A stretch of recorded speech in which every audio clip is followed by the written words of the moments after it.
말씀은 신약성경 사도행전 6장 1절에서 7절 말씀까지 제가 봉독해 드리겠습니다. 사도행전 6장 1절에서 7절입니다. 제가 가지고 있는 성경은 195쪽입니다. 195쪽 6장 1절부터 제가 봉독해 드립니다. 그때의 제자가 더 많아졌는데 헬라파 유대인들이 자기의 과부들이 매일의 구제에 빠짐으로 히브리파 사람을 원망하니 12사도가 모든 제자를 불러 이르되 우리가 하나님의 말씀을 제쳐놓고 접대를 일삼는 것이 마땅하지 아니하니 형제들아 너희 가운데서 성령과 지혜가 충만하여 칭찬받는 사람 7을 택하라. 우리가 이 일을 그들에게 맡기고 우리는 오로지 기도하는 일과 말씀 사역에 힘쓰리라 하니 온 무리가 이 말을 기뻐하여 믿음과 성령이 충만한 사람 스데반과 또 빌립과 브루고로와 니가노르와 디몬과 바메나와 유대교에 입교했던 안디옥 사람 니골라를 택하여 사도들 앞에 세우니 사도들이 기도하고 그들에게 안수하니라. 하나님의 말씀이 점점 왕성하여 예루살렘에 있는 제자의 수가 더 심히 많아지고 허다한 제사장의 무리도 이 도에 복종하니라. 아멘. 할렐루야. 오늘 이부 예배 가운데 오신 여러분에게 하나님께서 말씀을 통해서 은혜 주시기를 원합니다. 우리는 하나님 앞에 설 것입니다. 아멘이십니까? 하나님의 심판대 앞에 우리가 설 것입니다. 하나님 앞에 설 때 하나님이 우리에게 물으실 것입니다. 어떤 걸 물으시겠습니까? 내가 원하는 교회를 네가 세웠느냐, 아니면 네가 원하는 교회를 세웠느냐, 이 부분을 가지고 분명히 물으실 것입니다. 이것은 목회자인 저에게도 해당하는 질문이지만 우리 모든 성도님들에게 우리 주님이 이 질문을 꼭 하실 것입니다. 분명한 사실은 저와 여러분은 하나님이 원하시는 교회, 아멘, 하나님이 영광 받으시는 교회를 세워가기로 마음에 굳게 작정하시고 생명이다 하는 날까지 하나님이 원하시고 하나님이 영광을 받으시는 그런 교회로 세워가시기 바랍니다. 오늘 본문 말씀을 중심으로 해서 하나님께서 원하시는 교회상 5번째 이렇게 시간 갖기를 원합니다. 하나님께서 원하시는 교회가 무엇인지를 바르게 알고 저와 여러분이 하나님께서 원하시는 교회를 세워서 하나님께 영광 돌리는 우리 모두가 되기 원합니다. 첫 번째, 하나님께서 원하시는 교회는 제자가 많아지는 교회입니다. 1절을 보면 그때의 제자가 더 많아졌는데 라고 말씀합니다. 이 말씀을 통해서 하나님께서 원하시는 교회는 제자가 더 많아지는 교회라는 사실을 우리가 쉽게 알 수 있습니다. 한번 따라서 합시다. 하나님께서 원하시는 교회는 제자들이 더 많아지는 교회다. 마태복음 28장 19절 말씀을 보면 예수님께서 승천하시기 전에 제자들에게 하신 명령이 있습니다. 그러므로 너희는 가서 모든 민족을 제자로 삼아. 너희는 가서 모든 민족을 누구로 삼아? 제자로 삼아 아버지와 아들과 성령의 이름으로 세례를 베풀어라. 이런 명령을 하십니다. 예수님이 제자들에게 하신 명령은 모든 민족을 누구 삼아라? 제자 삼으라 하는 명령입니다. 언제까지? 언제까지 명령을 지켜야 되죠? 내가 세상 끝날까지 너희와 항상 함께 있으리라 하셨으니까 언제까지? 세상 끝날까지 이 명령을 지켜야 할 의무가 성도에게 있고 교회에게 있는 줄로 믿습니다. 모든 민족을 제자 삼으라 하는 이 명령은 세상 끝날까지 저와 여러분이 반드시 지켜야 할 명령이라는 사실 믿으시기 바랍니다. 그렇다면 제자가 무엇인가? 여러분, 제자가 무엇입니까? 수없이 우리는 성경을 읽으면서 제자 12제자도 듣고 제자가 돼야 된다, 제자 삼아야 된다 얘기 듣는데 제자가 뭘까요?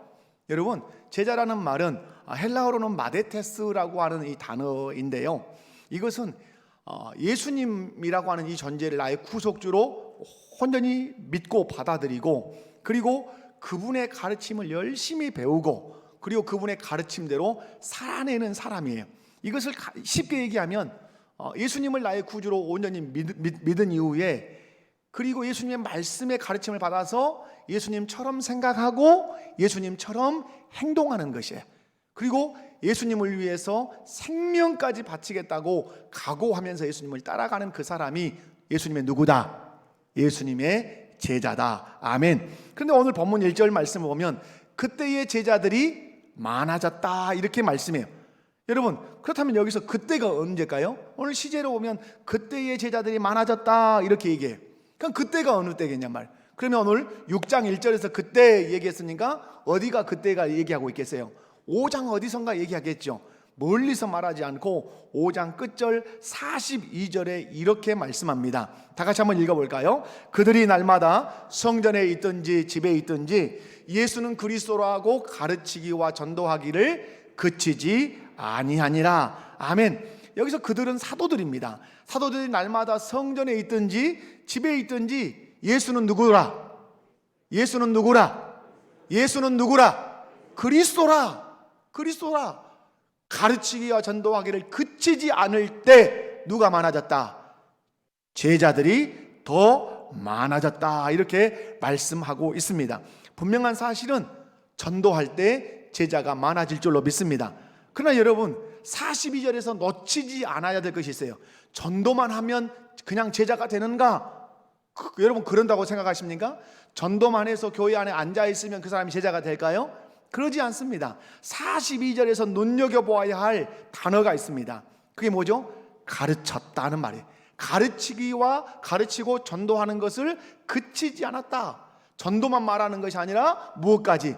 가르침까지 함께 말하고 있다는 사실을 꼭 기억하셔야 돼요.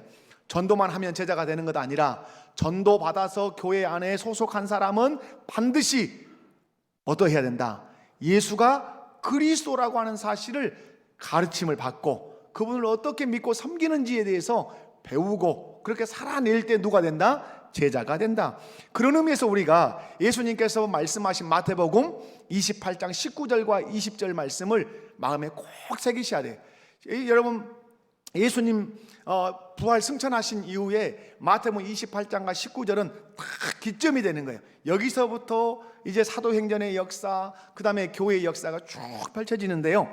28장 19절 20절을 한번 우리 읽어볼까요? 그러므로 너희는 가서 모든 민족을 제자로 삼아 아버지와 아들과 성령의 이름으로 세례를 베풀고 내가 너희에게 분부한 모든 것을 가르쳐 지키게 하라. 벌지어다 내가 세상 끝날까지 너희와 항상 함께 있으리라 하시니라. 아멘. 아멘이십니까?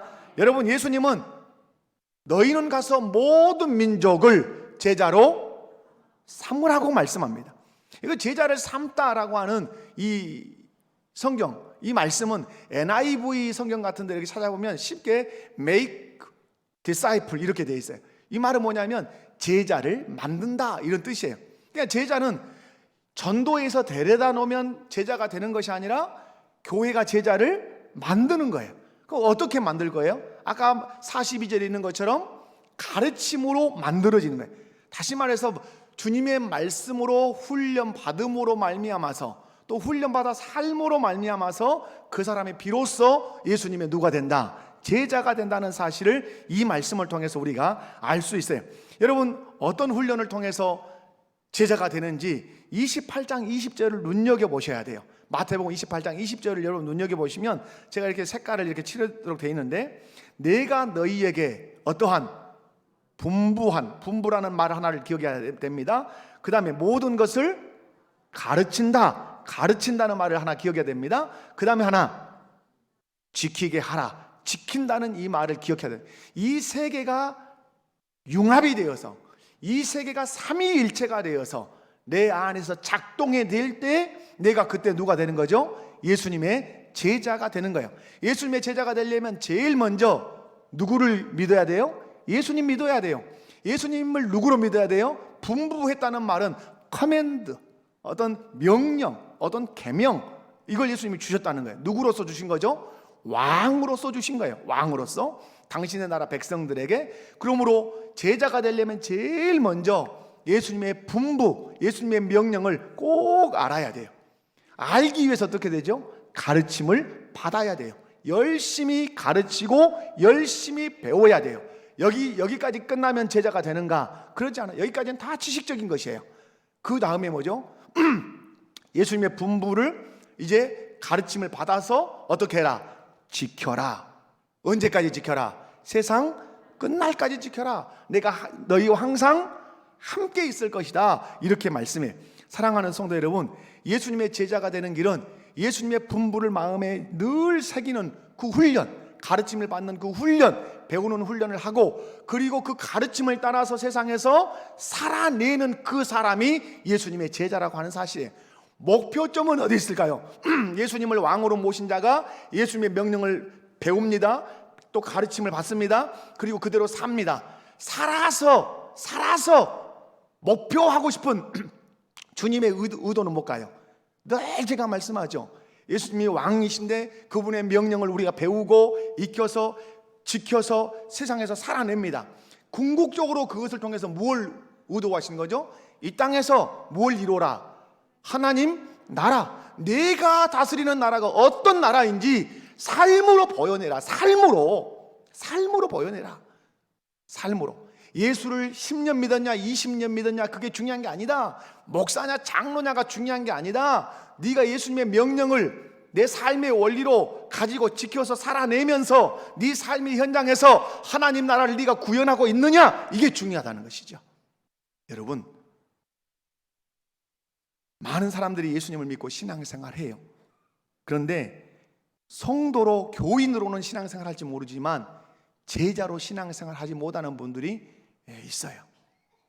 제자가 되지 못한 성도들의 특징이 뭐예요? 더 끌어올려줘야 돼요. 토닥거려줘야 되고 챙겨줘야 되고. 여러분, 신앙이 연약할 때는 토닥거려줘야 되고 챙겨줘야 되고, 그죠? 격려해줘야 되고 그러죠. 그러나 그것도 시기가 있는 것이죠. 저희 집에 손녀딸이 이제 신생아예요.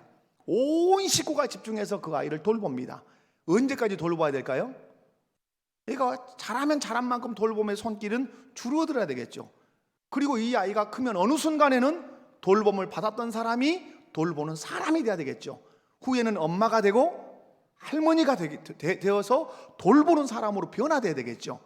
그것이 교회 안에서도 동일한 거예요. 여러분, 내가 계속해서 돌봄만 받고 있다, 나 제자 아닌 것이에요. 누가 뭘 안 챙겨주면 삐치기가 너무 쉽다, 그건 나 제자 아닌 것이에요. 나는 어떤 사람이 돼야 돼요? 돌보는 사람이 돼야 돼요. 사랑하는 성도 여러분, 하나님께서 원하시는 교회가 어떤 교회입니까? 예수님의 명령을 배우고 그 명령을 삶의 원리로 붙들고 지키며 살아서 이 땅에서 하나님의 나라를 일구어내는 그 사람, 예수님의 제자인 줄로 믿습니다. 하나님께서 원하시는 교회가 무엇이냐라고 묻는다면 제자가 되어서, 제자가 많아져서 이 땅에서 하나님 나라를 이루어가는 그 사람이 많아지는 교회다. 아멘이십니까? 두 번째로, 하나님께서 원하시는 교회는 문제 해결을 잘하는 교회예요. 따라서 합시다. 하나님께서 원하시는 교회는 문제 해결을 잘하는 교회다. 예루살렘 교회가 부흥했죠. 사도들이 한번 설교하면 3,000명 막 회개하는 역사가 일어나서 성도들이 막 구름대처럼 교회 안으로 밀려왔죠. 그 교회 안에 문제가 발생했어요. 어떤 문제입니까? 이 교회가 좋은 전통을 가지고 있었어요. 매일 과부들을 구제하는 일을 하고 있었어요. 우리 교회도 그런 은혜가 있기를 원합니다. 아멘. 어려운 사람들 날마다 도울 수 있는 교회가 되기 원합니다. 그런데 헬라파 과부들이 구제에 빠진다는 이 일이 발생했어요. 헬라파 과부라는 말은 그리스 말을 쓰는 과부들을 말하는 거예요. 이 사람들이 이제 자기들 구제에 빠지니까 원망이 쏟아져 나왔어요. 원망이 쏟아져 나오자 사도들은 그 문제를 신속하게 해결합니다. 일꾼을 세워서 그 일을 분담시킴으로 말미암아서 그 문제를 아주 은혜스럽게 해결하죠. 이것이 예루살렘 교회의 성숙의, 문제가 없었느냐가 아니라 문제가 있었는데 어떻게 해결해냈다. 따라서 합시다. 은혜스럽게. 아멘. 여러분, 원망이 나오면 잘못하면 그 다음에는 다툼이 나올 가능성이 커요. 그런데 원망이 나왔는데 원망이 잠자버렸어요. 여러분, 우리는 이것을 통해서 하나님께서 원하시는 교회는 문제가 발생했을 때 어떻게 해결하는 교회?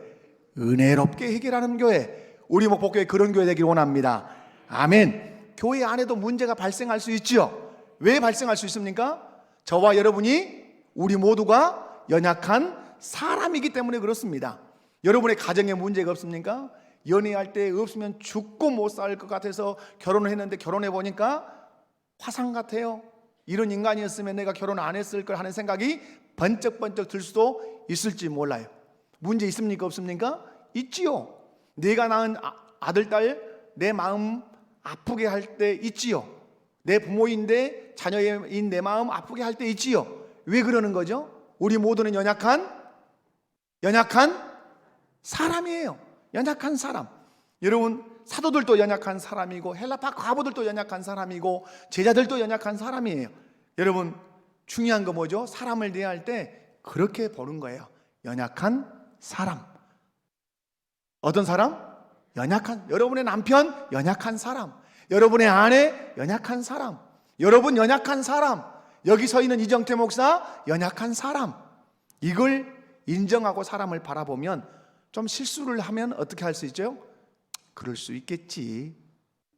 그럴 수 있지. 큰 죄가 아닌 이상은 그럴 수 있지 라고 허물을 덮고 인정해 줄 수 있어요. 용납해 줄 수 있어요.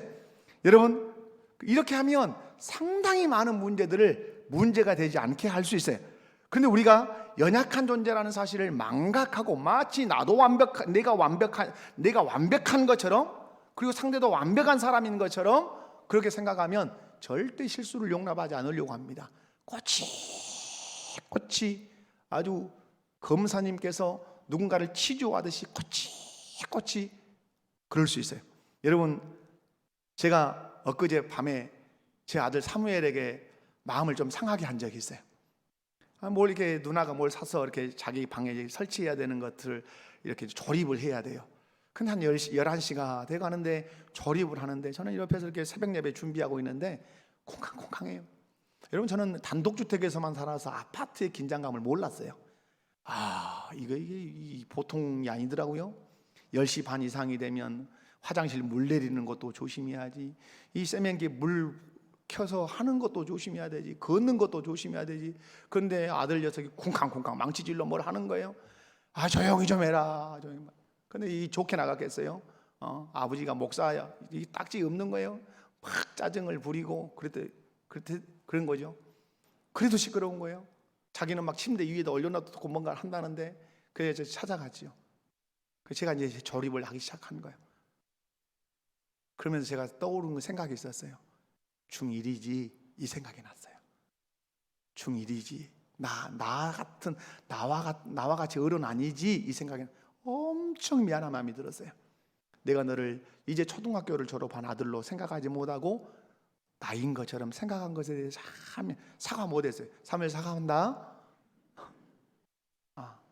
그렇게 연약하다고 인정했더라면 제가 빨리 가서 돕고 같이 협업을 해서 멋진 뭔가 이렇게 만들어냈을 거 아니에요? 그런데 나라고 생각해버린 거야. 사랑하는 성도 여러분, 오늘 교회 안에 은혜가 있고 사랑이 있으려면 우리 모두는 어떤 사람? 연약한 사람이라고 인정하고 바라보면 여러분, 교회 따뜻해질 것이고 교회 넉넉해질 줄로 믿습니다. 예루살렘 교회 홀로 된 가부들에게 매일 구제했어요. 얼마나 좋은 전통이에요. 그런데 수가 많아지다 보니까 구제에 빠지는 일이 발생하자 과부들이 원망하기 시작했어요. 여러분, 저는 좀 말씀의 각도를 좀 다르게 보고 싶었어요. 여러분, 원망은 누가 하지요? 원망은 자기 기대, 자기 권리가 채워지거나 충족되지 않았다고 불만이 그것으로 생길 때는 그것이 원망이 되는 거예요. 원망하는 공동체는 결코 건강하지 않아요. 여러분, 이스라엘 공동체가 어땠어요? 애굽에서 출애굽에서 쭉 광야를 지나서 가나안에 이르기까지 그들이 보여준 행태는 다 뭐였습니까? 40년을 광야에서 살다가 죽어버린 그 결정적 이유가 무엇입니까? 그것이 원망입니다. 그것이 불평입니다. 그걸 통해서 하나님 우리에게 교훈하시는 것이 무엇입니까? 나는 원망 싫어하고 나는 불평 싫어한다. 나를 의지하지 않으니까 원망하고 나를 의지하지 않으니까 네가 불평하는 거 아니냐, 이 말씀을 하시는 것이죠. 분명한 것은 여러분, 헬라파 가부들이 여러분 구제에 빠진 것 사도들의 잘못일 수 있어요. 그러나 여기서 바라봐야 될 것은 헬라파 가부들이 원망했다고 하는 것도 성숙하지 못한 일이라는 사실을 한번 이 성경을 살펴볼 필요가 있어요. 여러분, 성숙하지 못한 사람, 성숙하지 못한 공동체의 특징은 뭐가 많아요? 불평, 원망이 많아요. 제가 구역 이렇게 딱 짜놓고도 자꾸 제가 여러분에게 말씀을 드리죠. 그걸 가지고 짜증을 내거나 불평하거나 원망하지 마시라. 어떤 것에 내 바람이 있으면 조용히 사무실 찾아가서 이것은 이런데 어떻습니까 하고 민원을 제기하면 그것이 정말 합당한 것이고 살펴드려야 될 것이면 조용히 살펴서 조용하게 행정적인 것 처리가 될 거다. 그런데 잘 되고 있어요. 할렐루야. 자, 이게 교회의 뭐예요? 이것이 교회의 성숙이에요. 마음에 안 드니까 나 구역 그렇게 하면 나 교회 다른 데로 옮겨볼란다, 나 교회 안 오겠다. 이건 죄송하지만 철없는 거죠. 여러분, 직장에서 그럴 수 있겠어요? 학교에서 그럴 수 있겠어요? 어디서도 그럴 수 없는 거죠. 그런데 여러분은 잘 해주셨어요. 감사해요. 정말 감사해요. 여러분, 헬라파 과부들이 구제에 빠지는 일로 원망했어요. 원망? 이들이 좀 더 성숙했으면 어떻게 했어야 될까요? 자, 여러분이 헬라파 과부예요. 근데 나한테 매일 구제가 와야 되는데 안 왔어요. 목사님, 그럴 수 있습니까? 장로님들 그럴 수 있어요? 이렇게 하시겠습니까? 아니면 어떻게 하시겠습니까? 여러분이 어떻게 하시겠어요? 여러분 스스로 답을 내리실 수 있겠죠. 사도들을 찾아가 조용히 호소하겠죠. 상황을 알리고 이런 지금 문제가 발생했는데 조치해 주시기 바랍니다 했으면 사도들이 조용하게 잘 처리할 수 있겠죠. 그런데 이것을 공론화시켰단 말이에요. 전체 앞에 공론화시켰어요. 여러분, 공동체 생활할 때 여러분 잘 하셔야 되는 것이 호소의 원리입니다. 호소법을 아셔야 돼요. 뭘 알아야 된다고요? 호소법이죠. 호소법. 여러분, 공동체 안에는 문제가 있을 수밖에 없어요. 방주에 수없는 짐승이 탈 때 왜 거기에 시끄러움이 없고 냄새난 게 없겠어요? 마찬가지죠. 교회 안에도 여러 가지 문제가 있을 수 있죠. 그때 건강한 공동체는 무슨 원리를 안다? 호소의 원리, 호소법을 알아요.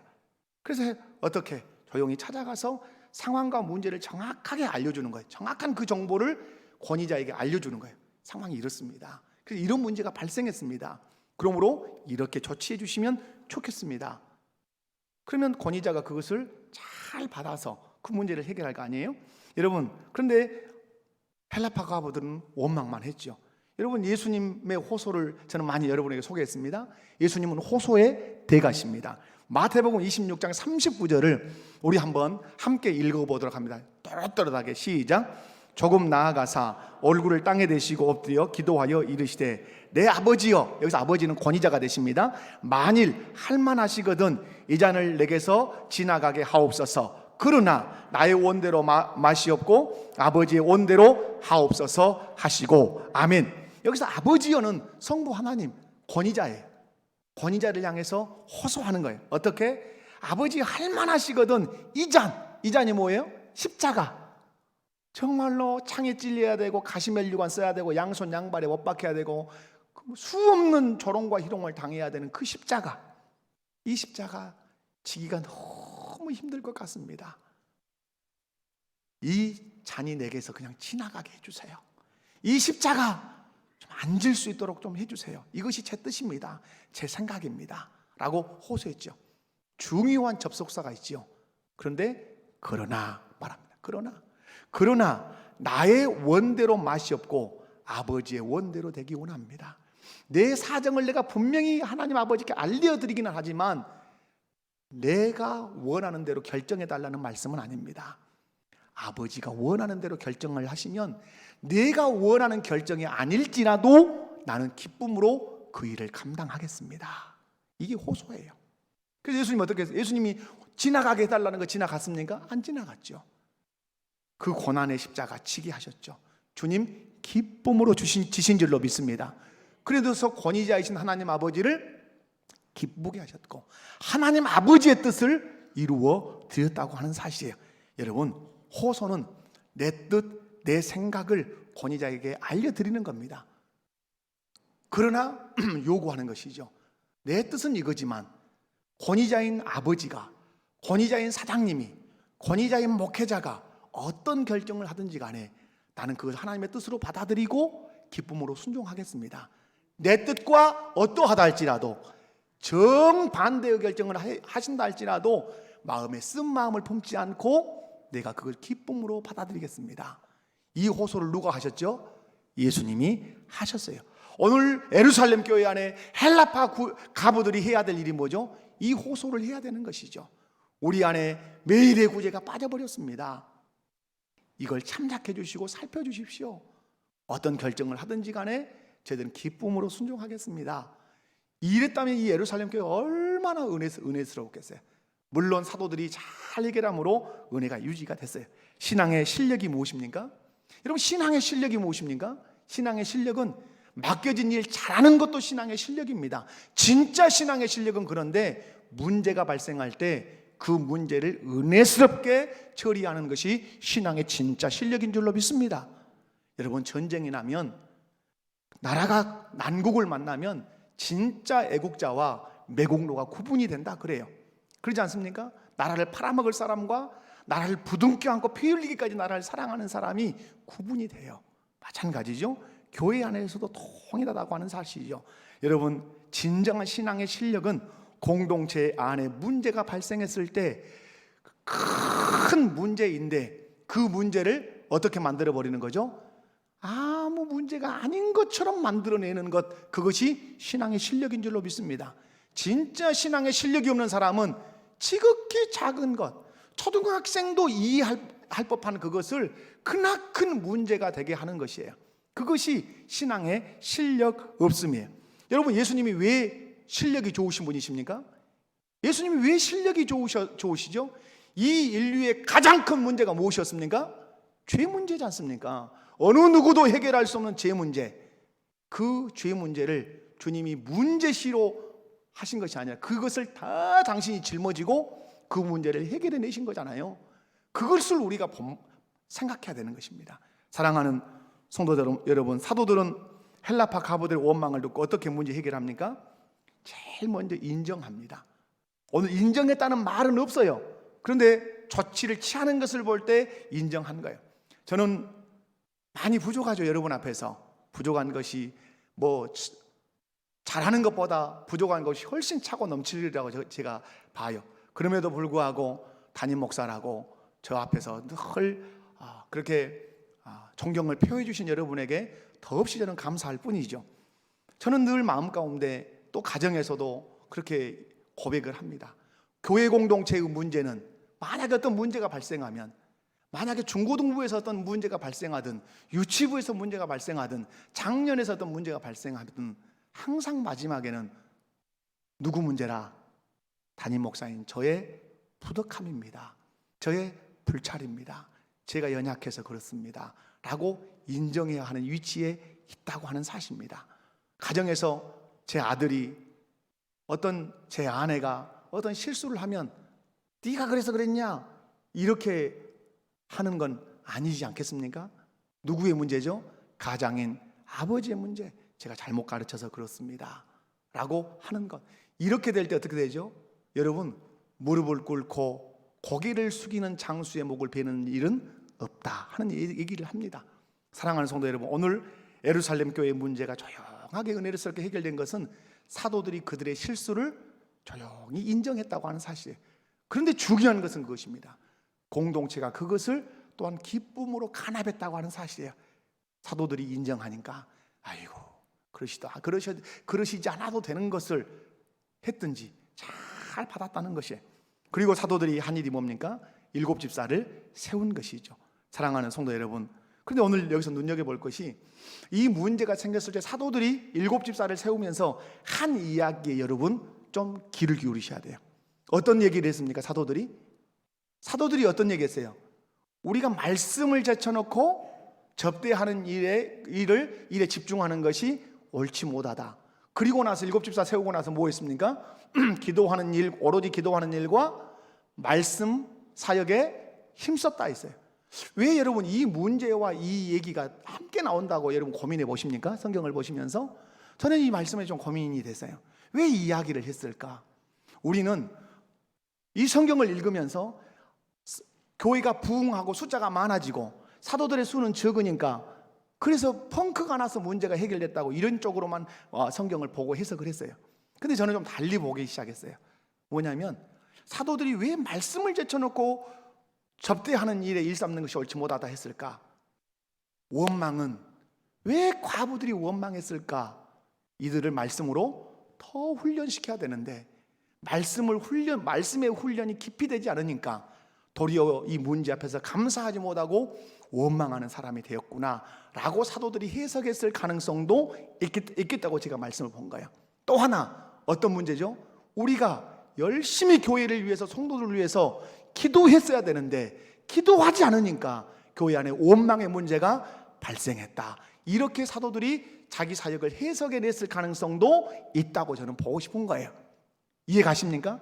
사랑하는 성도 여러분, 여러분이 원망하는 이유가 무엇일 수 있습니까? 말씀의 가르침을 받을 사람이 받지 않으면 원망할 수 있고, 기도해야 할 교회가 기도하지 않으면 내 마음 안에서 끊임없는 불평과 원망이 올라올 수도 있다는 사실을 이 말씀에서 좀 적용해 보고 싶습니다. 사랑하는 성도 여러분, 교회 공동체 말씀의 가르침을 받아야 되고 기도해야 될 줄로 믿습니다.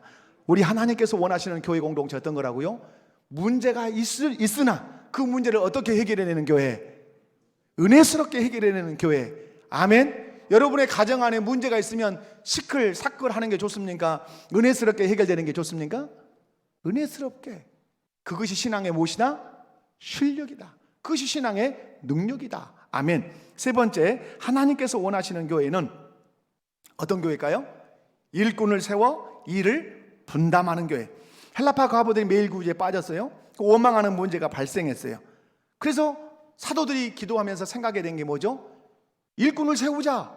몇 명의 일꾼을? 7명의 일꾼을 세우자. 세울 때 자격을 갖추자. 성령 충만, 지혜 충만, 뒤에 가면 믿음 충만, 사람들에게 칭찬받는 사람을 이 일꾼의 자격으로 삼자. 이렇게 해서 교회 공동체 앞에 제안을 합니다. 온 성도들이 그 제안에 대해서 어떻게 했습니까? 매우 기뻐. 옳다. 정말로 옳은 일입니다. 라고 그렇게 결정을 했지요. 그리고 안수에서 그들을 일꾼으로 세웠다고 오늘 성경이 기록하고 있습니다. 사랑하는 성도 여러분, 사도들이 이 일꾼의 자격을 논할 때 어떻게 논했습니까? 박사학위 있어야 된다. 아니면 대학 이상해야 된다. 재산 많아야 된다. 우리 고향이어야 된다. 뭐 이런 거 따졌습니까? 그런 거 따지지 않았어요. 어디 면을 가장 강력하게 보았습니까? 영적인 영역. 성령 충만, 믿음 충만, 지혜로운 사람, 그리고 삶 속에서는 사람들에게 인정받는 사람. 여러분, 앞으로 우리 교회가 일꾼을 뽑겠지요. 기억하셔야 합니다. 일꾼을 뽑는 것 하나님 앞에 가서 책임지는 일입니다. 아멘이십니까? 일꾼을 뽑을 때 뽑는 것 하나님 앞에 가서 어떤 일이라고요? 책임지는 거예요. 내가 뽑고 싶은 일꾼을 뽑는 것이 아니라는 사실이죠. 누가 뽑고 싶은 사람? 주님이, 하나님이 뽑고 당신의 교회 안에서 당신을 위해서 일할 사람을 뽑듯이, 주님이 뽑듯이 뽑아야 된다는 사실이죠. 그러므로 여러분, 일꾼을 뽑을 때 나하고 친한 사람 아니죠. 그죠? 나하고 친한 사람 아니고 잘하는 사람도 아니고 성령이 충만한 사람, 지혜가 충만한 사람, 믿음이 충만한 사람, 사람들에게 칭찬받는 사람, 그 사람들이 후보가 되어야 될 뿐만 아니라 그들이 교회의 일꾼으로 선택되어야 된다는 사실이에요.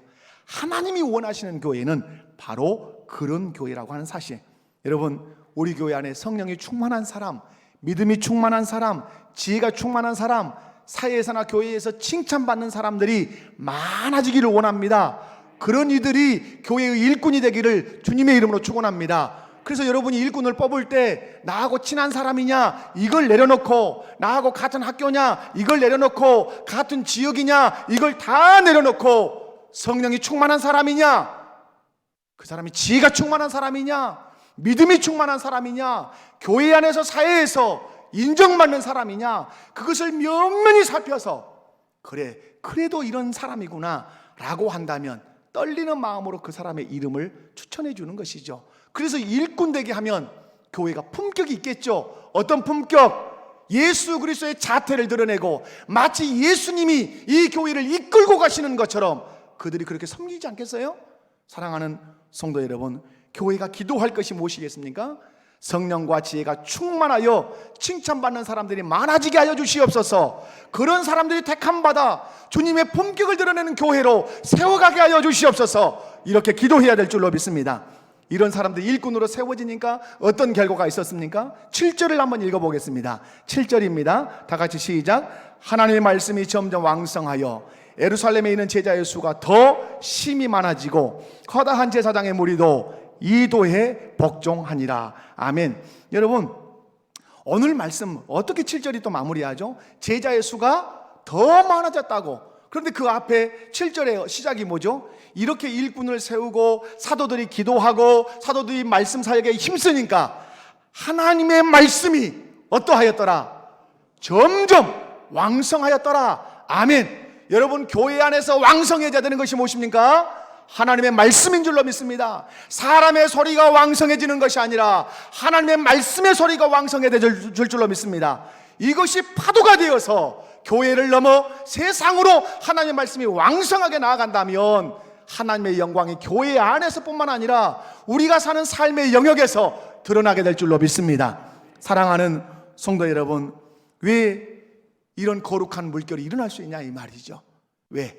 성령 충만, 믿음 충만, 지혜 충만, 사람들에게 칭찬받는 사람들을 교회가 기쁨으로 세워내니까 이들이 누구 마음으로? 주님의 마음으로 교회를 바라보고 하나님의 마음으로 성도를 바라보니까 교회가 그렇게 하나님의 말씀이 왕성해져 갔다는 사실이죠. 사랑하는 성도 여러분, 말씀을 맺습니다. 하나님께서 원하시는 교회는 일꾼들을, 건강한 일꾼들을 세워서 일을 분담하고 사역자들은 오로지 무엇에 집중하도록? 기도하는 것과 말씀 전하는 일에 집중하도록 하는 그런 교회, 하나님이 원하시는 교회라 하는 사실입니다.